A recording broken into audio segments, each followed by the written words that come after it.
अब हम आगे बढ़ते हैं। हम जब लोन लेते हैं तो किस किस तरीके से लिया जाता है, ठीक है। उसके दो तरीके होते हैं, दो सेक्टर्स में बटा हुआ है। एक है फॉर्मल, एक है इनफॉर्मल, ठीक है। एक है फॉर्मल और एक है इनफॉर्मल। नाम से ही पता चल रहा होगा, फॉर्मल वो जो बिल्कुल ऑफिशियल तरीके से काम होता है, जिसमें बिल्कुल एक डॉक्यूमेंटेड काम होता है।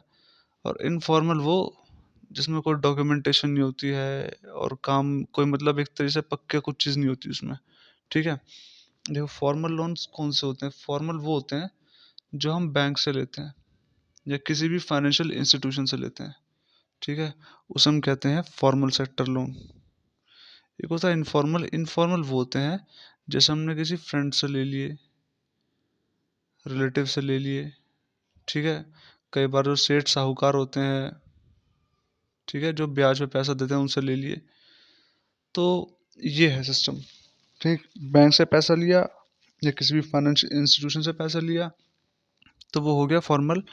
और इनफॉर्मल वो होता है जिसमें हमने अपने फ्रेंड से, रिलेटिव से, या जो बनिए होते हैं ना, ये जो बेचते हैं, होते हैं ना, दुकानों पे बैठे होते हैं, एक ब्याज पे पैसा देते हैं सब लोग ज़्यादातर। तो वो जो ब्याज पे पैसा दिया जाता है वो सब इनफॉर्मल सेक्टर में आता है, ठीक।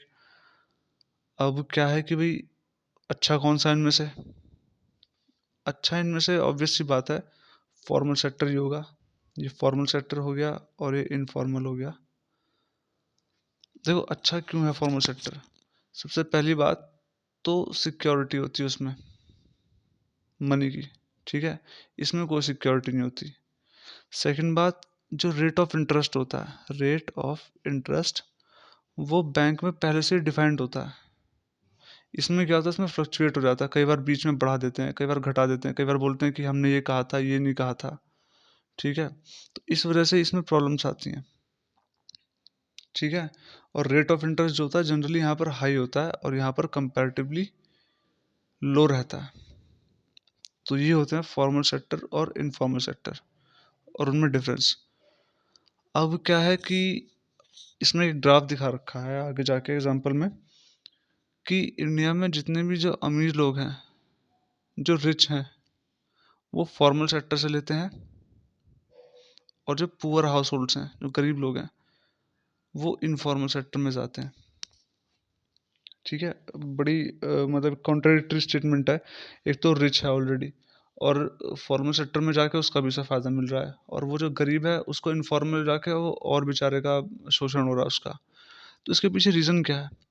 इसके पीछे रीज़न सबसे पहले हम ये पढ़ेंगे कि जो रिच लोग होते हैं उनके जो रीच होती है, उनकी पहुंच, उनकी पहुंच में होता है क्या, एक्सेसिबल होता है उनको बैंक, इनको नहीं होता, ठीक है। दूर दराज कोई गांव में या कोई दूर दराज झुग्गी झोपड़ियों में कहीं उनके पास बैंक की सुविधा नहीं होती है, इनके पास बैंक की सुविधा होती है, ठीक।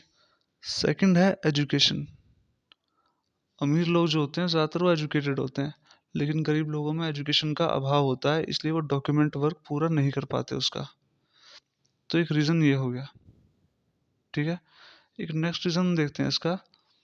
नेक्स्ट रीज़न ये होता है इसका कि मैंने तुम्हें बताया था एक चीज़ होती है कोलेट्रल, ठीक है। कोलेट्रल हमने पढ़ाया था, जो गिरवी रखते हैं, इनके पास होता है, रिच के पास, पुअर के पास कुछ भी कोलेट्रल रखने को नहीं होता है,